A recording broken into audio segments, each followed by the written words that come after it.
that young talent is there.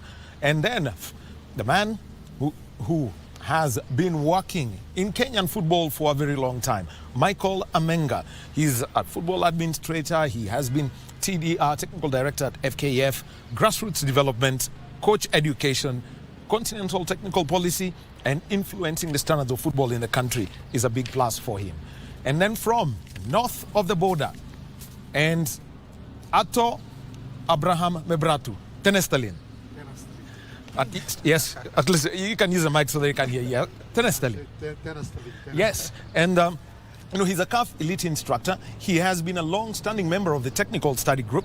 He's a former technical director of Ethiopia. He's coached the Walias and also Yemen, but the Walias being the Ethiopian national team, and the technical knowledge that he's picked up and working with the study groups has influenced a lot in African football. And so, having introduced my panel, let me just get straight to some general things, Mac, and I'll start with you. What has stood out for you when it comes to the tactical trends that you've observed in this year's Chan Pamoja 2024? So, thank you very much. I think that, again, there are many different formations that are happening, but I would say that I think the most exciting thing is probably teams are a little bit more becoming, in their formations, becoming more proactive than reactive. So we are seeing teams, when we say 4-3-3, but when they have the ball in possession, it's a 3-5-2 or even a 2-5-3 formation. Players trying to get more in the opposition's 18-yard area and to create goal-scoring opportunities. So, being more attack-minded, I think, is one of the key aspects for me that I've seen. And needless to say, I think we've had on average probably 2 goals a game. So we have seen a lot of goals, and I think that's quite exciting for African football. All right, Mwalimu Mirambo, what's your biggest observation from the time that you've been working in Kampala? The most thing that really stood up for me is the team structures, dynamics on all the phases of the game. How do they attack? But again, how do they defend? Do they stay with the very same structure? Obviously not. So this is something which was really interesting, to see if at all, the coaches, they can bring football at that particular magnitude. Looking back where we are coming from, when the team is having this structure, it stays the same, offensive and defensive, which in some point you might be having a balance, or you might be not having a balance, depending much on what phase are you looking at. So you were saying that they look like soldiers marching previously, but now there is something different. Michael, to you, your observation. Yeah, my observation is the variation of the systems and the versatility of the players in our group. It was quite commendable. Looking at Tanzania, the movement, the fluidity was quite good. Yeah. And for you, Abraham? Thank you Thank you very much for having us here. And my colleagues, they have covered everything. But what I want to add is, in this tournament, we saw a very good defensive organization in all teams. And again, we saw creative midfielders and creative attackers that can change the games. This is what I'm saying. Well, the other thing is, basically, and it's a very big conversation that has also come through, even at FIFA tournaments. It's about individual performances as compared, to how teams do come together, put together, and make sure that they work as a unit. Let me start with you, Abraham. How have you seen that about players who stand out? For example, in Uganda, everyone is talking about Alan Okello, as one driving force. But how do they compare the individual performances vis-a-vis overall team performance? Yeah, in this tournament, especially in Uganda, where me and Oscar we are working we have seen many young players that impact on the result of the national teams. For example, as you said, Alan Okello, he was one of the key players in Uganda. He was one of the best players in this tournament. And he is good in 1-1 situation, and he's good in dribbling, and he scored 3 goals and assists 2. And above all, he's very intelligent player. He's very intelligent player. All right, Michael, from Dar es Salaam. Yeah, we could identify some individual players who are very brilliant in our group in Tanzania. Like the number 6 of Tanzania was quite brilliant, good dribbler, all time involved. Fei Toto, Faisal Sulam. Fei Toto, yeah, he was very good. And also for Madagascar, you see the goalkeeper. He was 3 times man of the match. He really helped Madagascar qualify to this round. All right. Yeah. Oscar? Yeah, I would talk about the holding midfield from South Africa, number 13. It's a young man. His football intelligence is phenomenal. The space awareness, is massive. But above all, We can sit here and we mention individual players, and certainly we have individual players in Zanzibar. But I think if we listen to everyone's individual players, I think that I would like to think that we agree that the intelligence, I think Abraham touched on it. The players that we are mentioning are individuals that are intelligent on the field, and they are versatile players, as you mentioned there now. So the versatility of players, that I think is becoming the key change in the football that is happening. We don't get just a specific player for a specific position. You must be able to play in defence and obviously in attack as well. So the versatility of players, I think, is the key of the players that have been mentioned here before. And Abraham, you're the long-serving member of this TSG. And what is the most significant change in tactics applied if you compare with CHAN 2020 and CHAN 2022 for this tournament? Yeah, the most significant change that I observed in this tournament, most of the teams, they were well organized in defensive shape, and also making fast transition to score a goal, and using the wide angle. And also we saw what we don't see that much in the last AFCON, the inverted fullback. In this tournament, we have seen a lot. This is one of the improvements in this tournament. And actually, we would like just to make it very simple for viewers. Michael, you can just explain that, the inverted fullback. Yeah.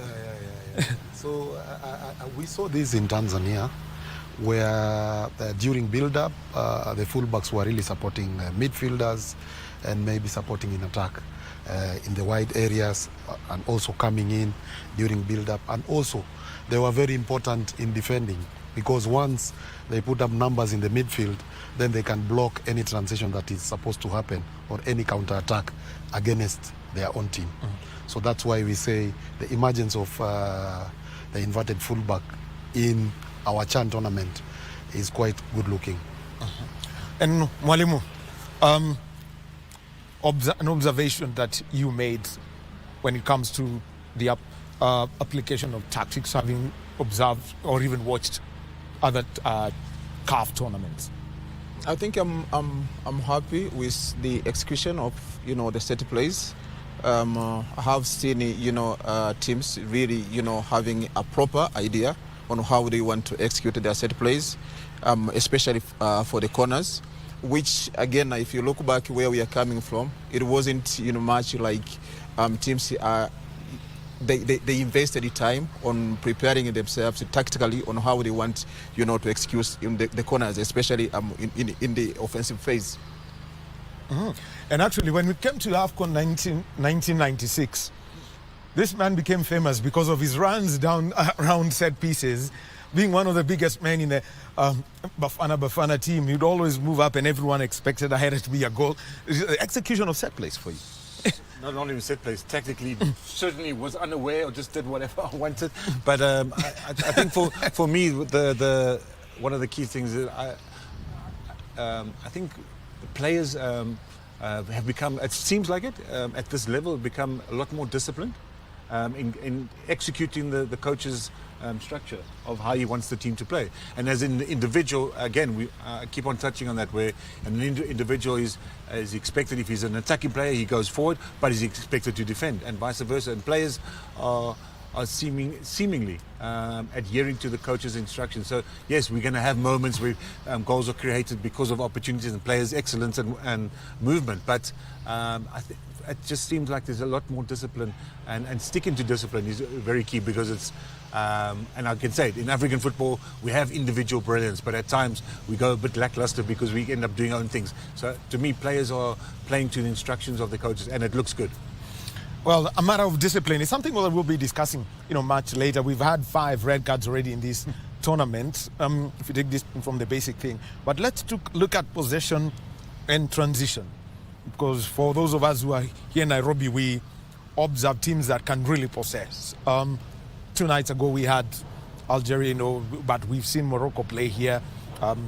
We've also seen DRC play that kind of football. What have you observed with teams and how they possess, from defense into attack, or when they've got to go back and defend? So possession it's an interesting topic, because we can see now that obviously the way teams possess the ball and how they want to attack and how they structure themselves to defend. But again, possession is where you have possession is the key, and what you do with your possession. So we are seeing where teams have the majority of possession and not necessarily winning, and not necessarily creating the most chances, where we see teams not having the most possession and creating better opportunities. So possession is an interesting topic, but it is how teams, what they are doing there with their possession, and obviously, as you mentioned it, from the transition phase from defense into midfield and midfield into attack. Oscar, let me come to you, and I want to talk about heat maps. This is where the activity is. From your observations in Group C and from the other matches that you've watched, where are you seeing concentration of play with most of the teams that have been in this tournament? So far, it is at a midfield part of the field, because teams tend to keep a lot of possession centrally so that they can open the flanks, and that's why we are having majority of attacks so far through the wings. So if you look at that, and obviously, how do you create that space? How do you create all those wide spaces? Obviously, you have to keep the ball, centrally, so that the opposition team comes in trying to defend, and then you're having this open. So for what we have seen, especially in our group in Uganda, teams are really getting much congested centrally, but all of them having the very same intentions. It's like, how are they going to release their wide attackers?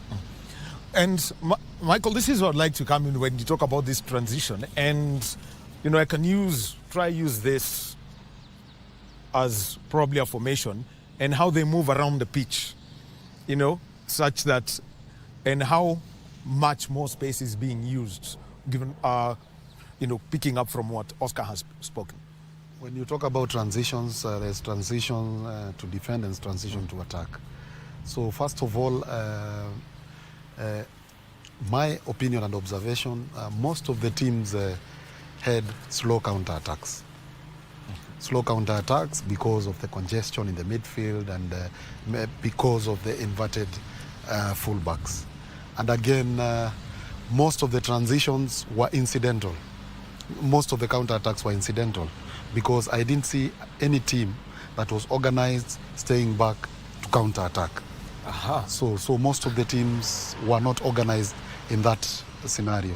So most of the teams, the counters they did was incidental, and you could see even South Africa scoring from that. You could see one goal from on our group from Tanzania. They also scored the same. So I can say that the counter-attacks were incidental. Then in terms of defensive, what I realized is most of the teams were slowly recovering deep into the midfield because of the fullbacks covering a very big distance, and that hindered their recovery back to the midfield or to the defense. Well, very interesting. And from what would you like to add on? Because I know you were always on, some bench like this. I know with Oscar somewhere. Yes, transition. Starting from the 2018 World Cup, transition is a magic moment of football. Then also it was observed that in most world tournaments, many goals were scored from transition. But when we see this tournament, Chan tournament, which is held in Kenya, Tanzania, and Uganda, especially in Uganda that we observed, as Michael Amenga said, many teams they were playing in medium block. To avoid risk in their own half. And again, the number of the midfield players were more than the defenders. It was observed that they were playing with 3 back, and then this will help them to protect and to be conjunction and to play compact in midfield area. So when they regained the ball, as Michael said, the transition to attack was not well organized. But it is better, when the team make a transition from attack to defense, even though it is slow. All right. Well, so quick transition, counter-attacks that are, purposeful, and that is something that, everyone would like to ask. But let's talk about defensive structures. Mark, you are defender, and within all analysis and any conversations that we've had, low block, high line, would also be talking about, zonal marking or even man-to-man marking. What's the one thing that you have seen with most teams? I think you just mentioned all of it. I think that, again, for me the key is what, when you talk about set pieces, how teams have now the opportunity to look at the opposition and obviously how to plan. So set pieces, I think before we used to see many goals from set pieces. We don't see as many. And I think teams are better organized like that. I do believe that individual structures of teams defensively obviously adds to how they're going to attack. So I think, again, I touch on, and it's contradictory because we said this morning, we were saying how well teams are actually disciplined and organized, but then now we're talking about there's 2 goals per match being scored at the Chan. But from the eye, it looks, that defenses are getting better. Again, the example we'll use, the 2 matches here, again, for Kenya against Angola, a very attack-minded team, and Morocco, a team that knows how to keep the ball and wants to create attack. So in certain stages, it seems like defensively the teams are becoming more aware, or individuals are becoming more aware of their jobs in the defensive structure of their teams. Well, and talking about attacks, I think the Harambee Stars in those 2 matches were giving Kenyans heart attacks. So that's what we were trying to avoid anytime we're in this cauldron. And let me come to you. Zonal marking, Oscar, in this competition, how have you analyzed that?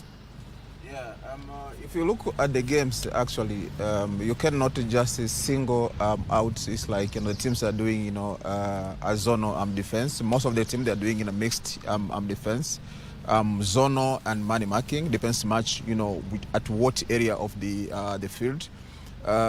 We have seen, especially in set plays, if the team is defending corners, you cannot say it's like all the players they are either man marking, or all the players they are just taking care of the anticipated areas where the ball it might be. So what we have seen mostly is the mix defense of zonal marking and man marking. But again, as I said, it always depends much on what part of the field is this happening. And Michael, let me come to you and let's talk about how coaches have been adapting, to situations in the matches, because this is very important. You could see them, because we could see the coaches trying to give, instructions depending on what was happening in different situations. Your observation on that? Yeah, there was they showed a good tactical flexibility, and to me, maybe to enhance on his point about defending, according to what we observed, it was they were varying.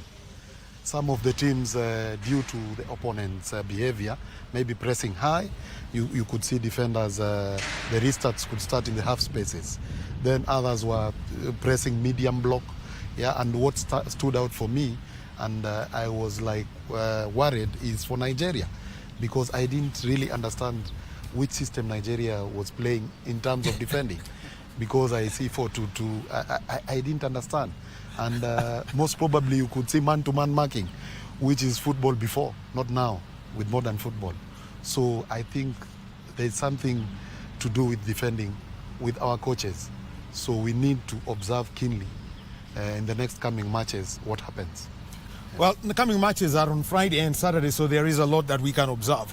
And the other one that I would like to ask Abraham is, what form of attack did you see as most innovative within during the group phase of the tournament? Yeah, in terms of attacking of teams, we saw the different variations and combination in attack. But most of the teams, they were trying to play by involving the fullbacks from behind and outnumber the opponent teams and using the width and making crosses and scores. And also in attacking phase, most of the teams now, they are using creative and highly technical skilled players. That's why we saw many goals in these tournaments.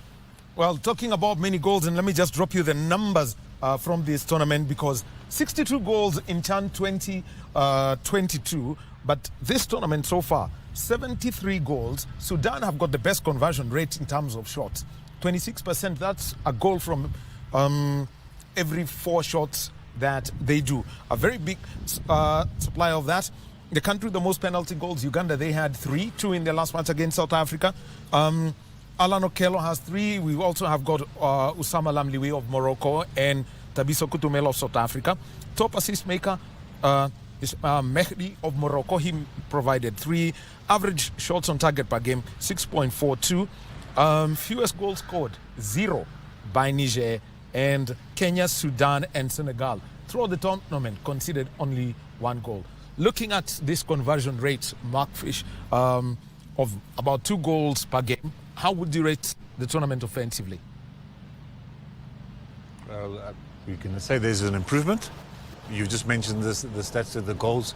This is 11 goals more than the last tournament. That's why I say we look at the teams, the way they are attacking, and then we sit here and we say, well, the teams look more disciplined and structured in the defensive play. But I suppose that if we look at some of the goals that have been scored, we've seen a couple of penalties. And we've seen 1 or 2 really brilliant goals. When I say brilliant goals, we mentioned the second goal of South Africa to be scored. I think the goal that Madagascar scored in the last match as well was a surprise for the goalkeeper from where he shot. And there's been 1 or 2 goals. So,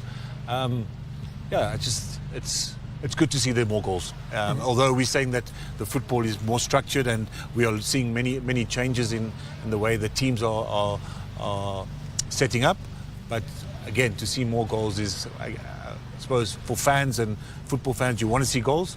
I suppose for coaches, you want to score more goals, but you necessarily don't want to concede more goals. Okay. And let me come to this, because it's very interesting. What we are seeing, goals from past generation, you'd see goals from outside the box, and now more are coming from in the box. I think of set pieces, free kicks, and corner kicks. Headers coming through that. How is this defensive format, shifting the source of goals, where it's very compact? Yeah, because now most of the things, they are really, scientific, and such as they're outside there. So if at all you have to deny an opposition the scoring chances, which zones and which area you should be even taking care of. So obviously scoring from distance, because players, the opposition, they're having a good number. behind the ball, then the possibility is really limited. But again, the only way you can do it is maybe finding small spaces inside the box, because it's close to the goal. Then the possibility for scoring is in there. Contrary to where we are coming from, we used to see the long range shots and people managing to score. But now we talk about the transition here. Players, after losing the ball, all of them, they're lining behind the ball. So obvious the spaces and the time is being that much limited. Michael, the pass completion rate in this tournament, very interesting. I mean, it could vary with a team. There are teams that would be on double. So let's talk about this. For example, passes completed per game, 558. Yeah, my observation is teams embracing open play format. They want to go. So this embraces more build-up from each and every team, and the versatility of the players, mobility, the way they move, embraces only. You find most of the teams having a free player because of the movement.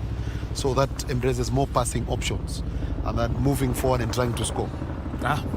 Okay, so let me come to you, Abraham, and let's talk about the number of red cards issued in this tournament. I think the last one coming in, Congo had one, but I'll focus on the one that Senegal got. You've got a player dip into the game. You already have a yellow card and a rush challenge, second yellow, red card. Player discipline and how coaches could be managing this. What have you observed from the 36 matches so far? In such kind of tournament, discipline in the field is very, very, very important, because you don't have a time to replace or to change. And again, of course, coach always teach the players to be disciplined in the field, apart from showing a nice game in the field. So this will affect the performance of the teams. So whenever they get, for example, yellow with foul or with wasting time, they need to be careful to do not get the second yellow and red card. So it is very important to behave well inside the field, so that you will help the team until the end of the tournament. Yeah. Matt? Yeah, no, I agree with Rob. And unfortunately for that individual, he's a very key player for that team. So to get the second yellow card, and it was in 90 plus. Yes. So yeah, that's just, he's disappointed himself and obviously his teammates. So that's players' psychology, and as you touched on there, it's reckless, and unfortunately it could cost him. Yeah, it could be very costly. Well, let's talk about the one player who's usually forgotten, even when people mention formations. The man who normally has got the jersey number 1, the goalkeepers. We've seen Brian Omondi from Kenya pick a Man of the Match award. We've seen Tony from Madagascar. He's picked 3 Man of the Match awards. Yeah, 3 of them. And I'll start with you, Michael, because you've seen Tony in action. It's not just about the saves that he, but it's the general impact that he has on the team. What's the role of a keeper today, especially not just with his gloves, but also with his feet? Yeah, the role of a keeper today in modern football, he is also an inside player. He helps in build-up, and you could see in our group, like the Madagascar keeper, he was really a leader, trying to coach. Even when they are down, he was trying his best. He was pushing Madagascar. He was covering the space behind the defense line well, and also recovering, positioning during set pieces. He was quite brilliant from him. So I think with modern football, we need goalkeepers who also can play with the foot, not only diving, but with the foot. And we could see most of them trying that. I only saw one from Mauritania who couldn't, but he tried. Yeah. Well, you've heard it from Michael Omenga. We're having a technical study group discussion, and we'll be taking a short break. When we come back, we'll continue and talk more about the goalkeepers, but there is what the future holds for this tournament, and also the information that coaches should be picking up whenever they do the analysis, and also post Chan Pamoja 2024 after this short break.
the land of Harambee. Tunainuka pamoja. Tanzania is ready, nguvu ni moja.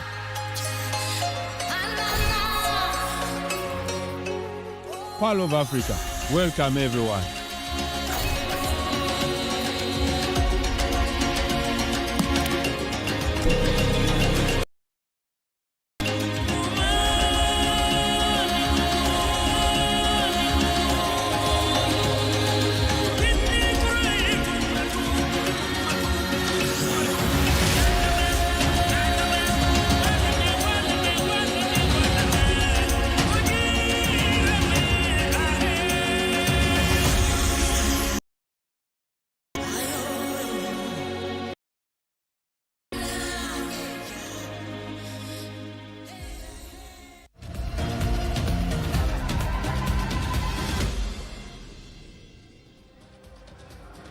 Under the floodlights of Zanzibar City's historic Aman Stadium, Group D of the 2024 Total Energies African Nations Championship comes alive tonight. Sudan lock horns with the defending champion Senegal in the final group stage. Ian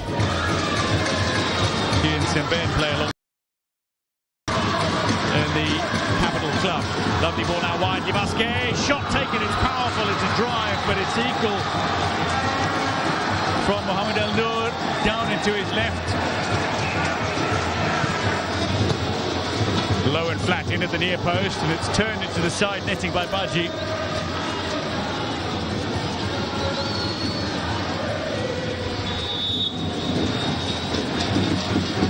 Ahmed Abdul Razi, Wali Eldin Khadir behind the defence, and penalty, says the referee. He has no hesitation in pointing to the penalty mark.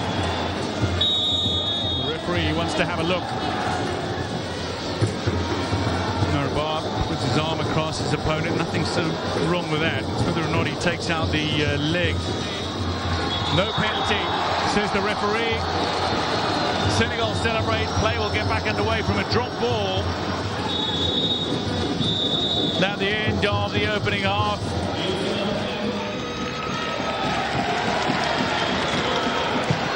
Abdul Razik with a swerving ball, a test mark Diouf. Sudan have their first shot at target in this game. Chipped in behind the defensive line, it's there to be hit by Musa Hussein Kanti. He puts his boot through the ball, but he skies it.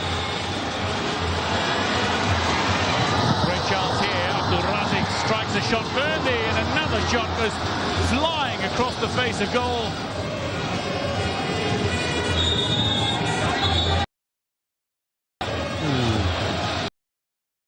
The referee, and that is going to be off. It's the second yellow red card in added time, and he will miss the quarter-final tie. It ended 0-0 here in Zanzibar City between Sudan and Senegal.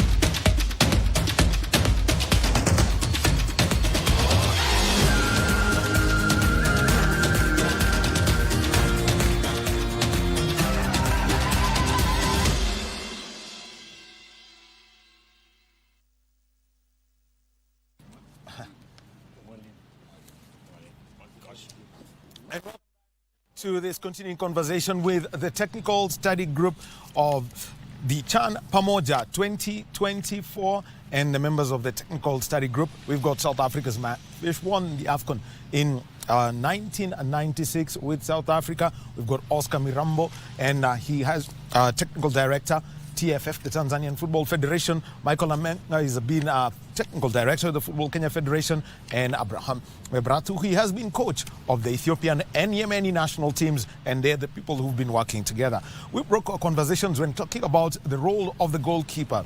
Today we've seen goalkeepers winning man of the match awards. At least I can, off the top of my head, I count at least 6.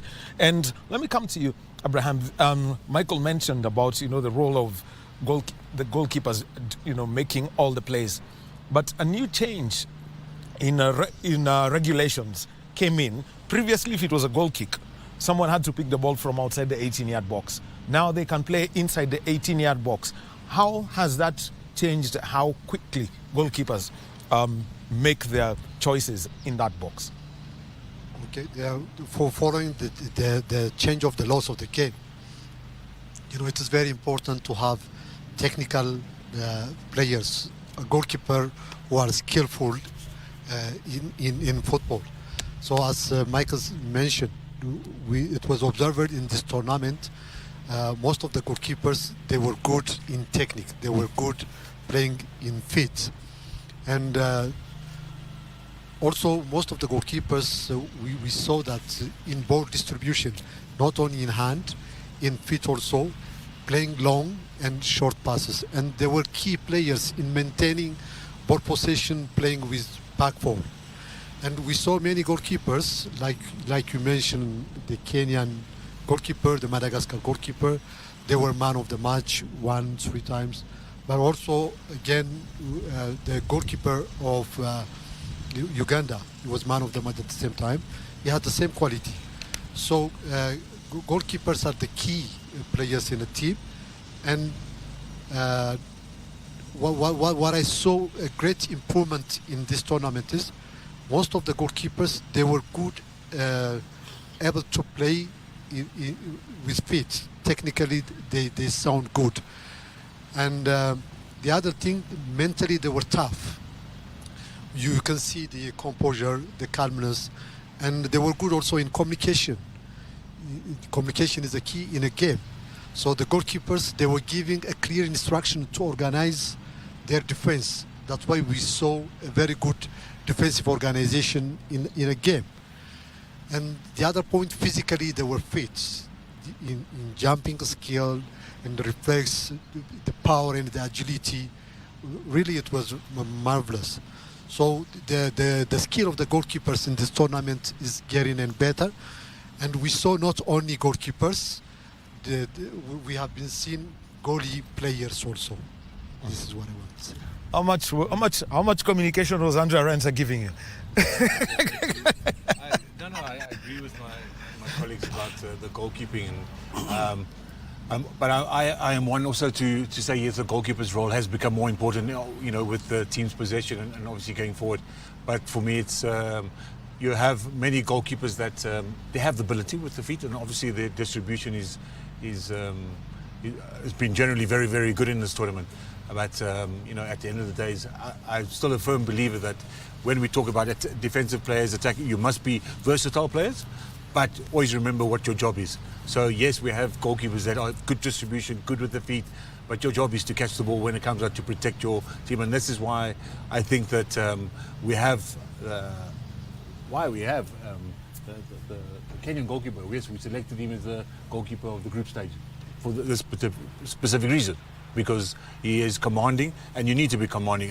There's nothing better as a defender when you have 10 players, you're defending, and you're tired, and your goalkeeper comes and he catches the ball when the ball's being crossed and helps you. So for me, those are still very, very important roles, and the goalkeeper has been very, very good this tournament. So as my colleagues have said, it's been impressive.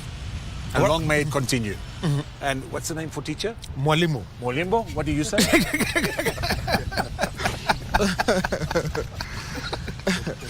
Yeah, it's really interesting. It's really interesting discussion about the goalkeeping and a goal player, as Abraham have said, because now we are looking at them in 2 different phases. When the team is out of possession, they are goalkeepers, yes, but when the teams they are in possession, they are the goal players. So from the very same understanding, we are talking about the number of passes in here. We are talking about the possession in here. But if at all now you can look in the details, most of the passes actually, they are coming on the team own first half. And the goalkeeper involvement is massive. So even the moment that we are seeing a lot of long balls is when the goalkeepers, they're getting much pressure. So that being the case, the role of the goalkeeper, it should not be overlooked, one. But two, again, it's down to the coaches and the way we're going to develop players from the grassroots. How can we also equip them in a sense that even under very big pressure, they cannot only always opting for long balls, but again find a different solution. Well, when you talk about possession and all of that, the first thing that you've got to do is what kind of player do you have and the technical quality of your players. So from a standpoint, how have you seen the first touch? Maybe we could start with you, Mark. First touch by a player anytime, for example, if it's a ball that has been lobbed and maybe he has got to control it maybe with his chest or put it down, the first touch. The first touch is improved, and I'm going to say, because you're going to mention 1996 and how old I am. That's how old you make me feel. But no, you're 30 years younger. No, but defending, as we're talking about players of versatility, defenders have become so more. They're not just defenders. They are, as we're talking about goalkeepers. So the touch of players certainly, I think, certainly has improved. And I distinctly remember yesterday. There's a player which is number 15 for Sudan. The ball came down. Elmi, he controlled it. He turned and he played it over the back, the top of the Senegalese defence and put his play in attack. So the individual strength of class of African players will always be there, and I think we have seen some well, I don't want to say improvement, but we have seen players showcase that talent during the this chat. Ball retention, and mainly this is all about pass accuracy, Mwalimu. Yeah, Mama, so far there is improvement, and that's why again we are speaking about the amount of passes that was successful. I'm comparing with the pass attempts. So obviously, you can see the upper hand in this pass success rather than I'm squandering all those particular passes.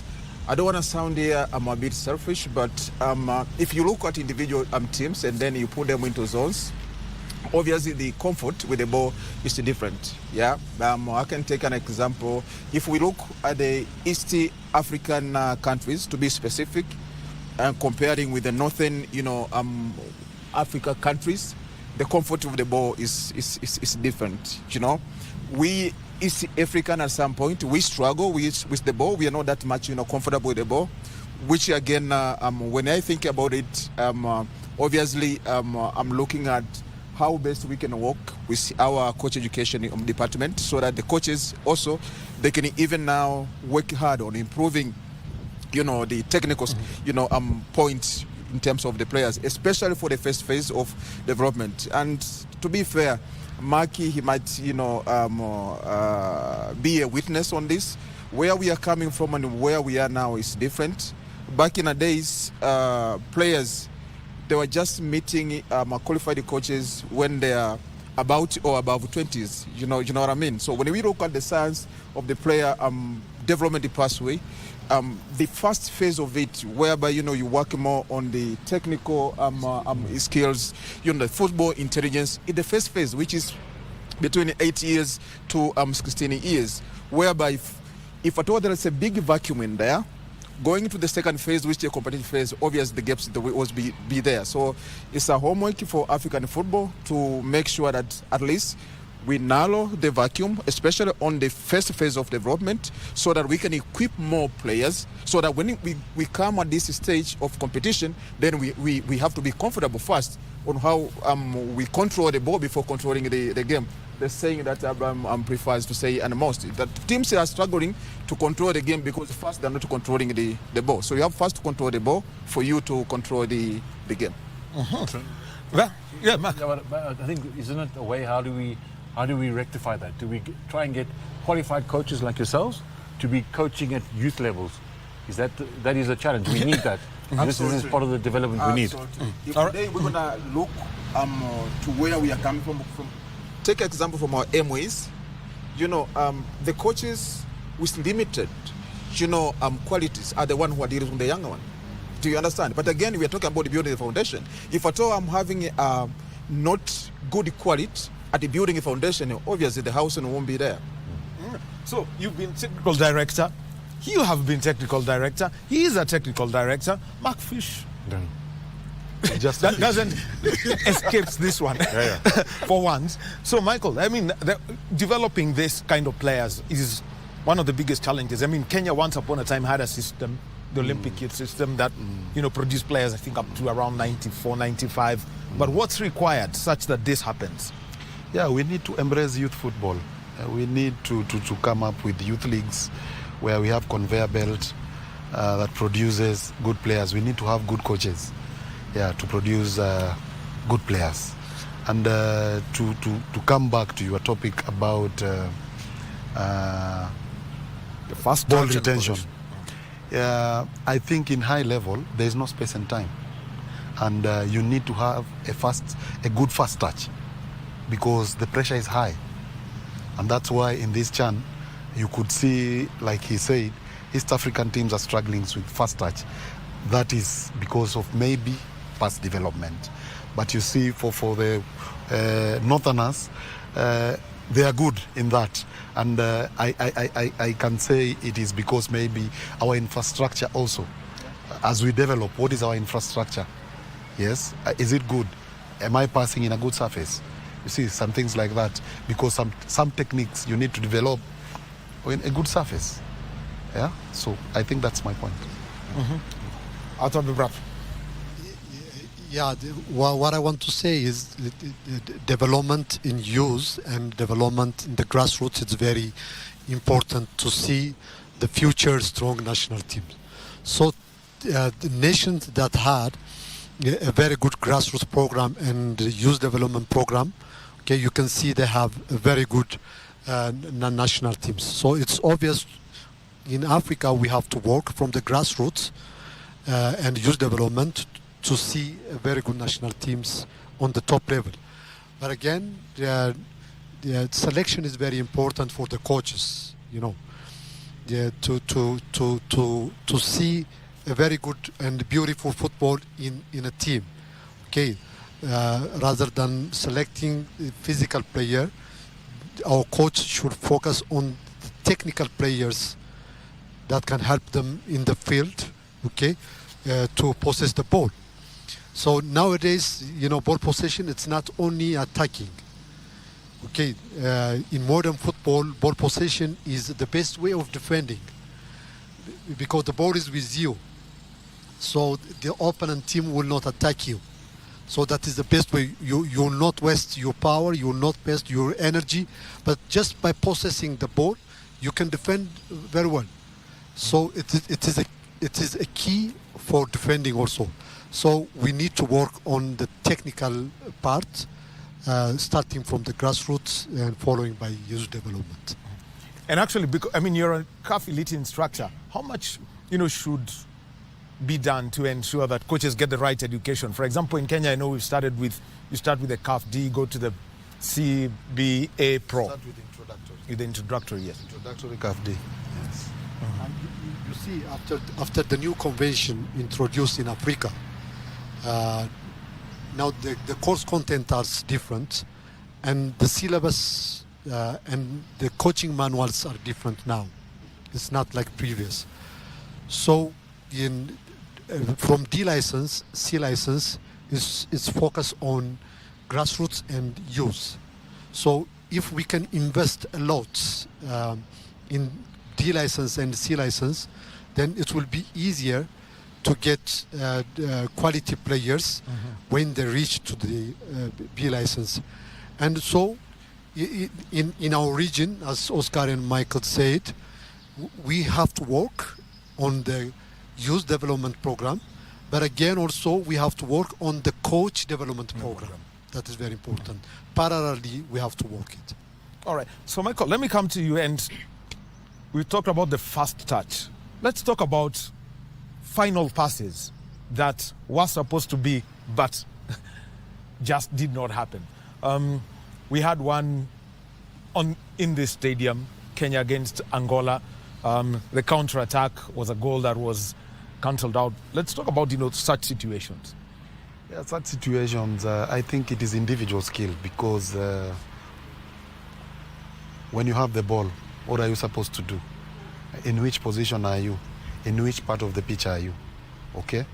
If it is maybe a penetrative pass for you to score, which technique are you using?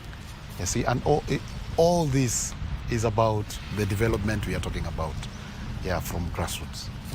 Intelligence, one-on-one situations, this is what really entertains people, but makes coaches mad if it goes wrong. Walimo, your assessment of, the one-on-ones that you've observed in the tournament? Yeah, I think it's like, if at all we're going to go back on what we were just trying to explain, again, is to answer that particular question, because this is, it is an individual tactic. At the very same time, it is an individual, technique in terms of it being a skill. How do you beat, the opposition, or do you win the ball from the opposition? How and when do you have to address this one? You're not trying to address, at a senior level, you know what I mean? This is something that need to be built when the players are being, taught while they are growing. So from the grassroots level and the youth level, if we can put a really emphasis on this, it's very obvious it's going to be a skill set of this particular players that we are talking about. And of course, the teams are really struggling, especially offensively on one-on-one situations. And sometimes you ask yourself, why do I have these players a wide player? If at all you cannot beat one, defender in front of you, then why do you have to play, in wide areas? But again, players are the victims. To be fair, players are the victims. Are the victim of the coaching, processes. If at all we get it right in terms of how we develop these players, obviously, we're going to have that football that we are missing now, and then we're having these discussions. Mm-hmm. Well, Mac. It's a very, very interesting topic, this, because back in South Africa I do youth tournaments, and one of the things we do is we create pressure situations for individuals, having 10v7 and all these things, and to be a winner we have the penalties are 1v1, where you go from the semicircle and the halfway line, as you've seen before, and it's 10 seconds 1v1 the goalkeeper. And it is the old American, the way the US started it. And it is frightening at the age of 15, where players are struggling to be able to do 1v1. So if you are struggling at that level, and as you're saying, we're seeing at the higher level 1v1, the scoring rate is not what it should be. So more emphasis, yes, I know it is an individual talent, but certain things that I think that players at a young age are losing out on, or losing, certainly because of we don't have the quality of coaches that we should be having. But that's an interesting fact, because we're seeing it at this level, and I see it in South Africa, getting into communities, seeing it that the 1v1, sometimes we spoke earlier about scoring outside the 18-yard area. The game has changed, this I know. But the visual skill or ability of players sometimes oversees the team structure and the way they play, oversees the player's ability to do certain things that he can do, or should be doing. Wow. Well, the African Nations Championship, that is CHAN, it was put up by the Confederation of African Football 16 years ago, and the focus was to give more players who are based in their domestic leagues more exposure to high-level football. And the main target was mainly the young players. I'll start with you, Mac. Looking at the young players, from Group D in Zanzibar, what's been your observation? I don't know. I think we've touched on already on the young players that are coming through, and it's young players. It's impressive. Again, if we talk about development, we can say young players is 21, but now we look at the world, how the world is changing. 21 is not young anymore, is it? So, so it's a tough one. We got in our group in Zanzibar, we got a Senegalese player, number 6. He's turning 16. So that's a young player, and but yeah, the young players in the tournament, that is key. It gives them the exposure, and I think the nice thing that we saw with Tanzania is that some of the teams, they used the players that they had in the under 20, and they brought them together into the senior team. Now that is development. That is bringing the younger generation in with the more senior players, more accomplished players, and that's how you hopefully progress your national team going forward. Actually, Michael, let me come to you, because Mauritania had a 17-year-old. I think Mauritania, yes. Yeah, one very young player. The Central African Republic also. We saw them play in back-to-back age grade tournaments, and those are the players they are bringing in. How does that help, expose these players to high-pressure situations? And that's why we have such platforms as CHAN. That's why CHAN is important, so that those who don't have a chance to showcase their talent have now. And I would like to commend the the CECAFA region, because as you see, we are topping all the groups, and that reflects on our leagues, and that reflects on our development. And if you check on the coaches, how many foreign coaches do we have? Not more than 3. Majority are local. So that means even in the coaching pathway, we are trying something. And I believe, given time, we'll perform at our best. From the 2 gentlemen who have been in Kampala, your observation of these young players who've been in that group? You know, in general, the impact of the young players in the tournament, it was really very, very good. We saw some young players like Alan Okello. He is one of the key players in Uganda in that tournament. You know, he scored 3 goals and he has his two goals, and he's very creative. And in one-on-one situation, he's good. So the impact of Alan Okello in Uganda is very good. We saw also some other players like the goalkeeper of Kenya. Yes. He is young, but he was also man of the match. In different positions, we saw young players who did a great impact in this tournament.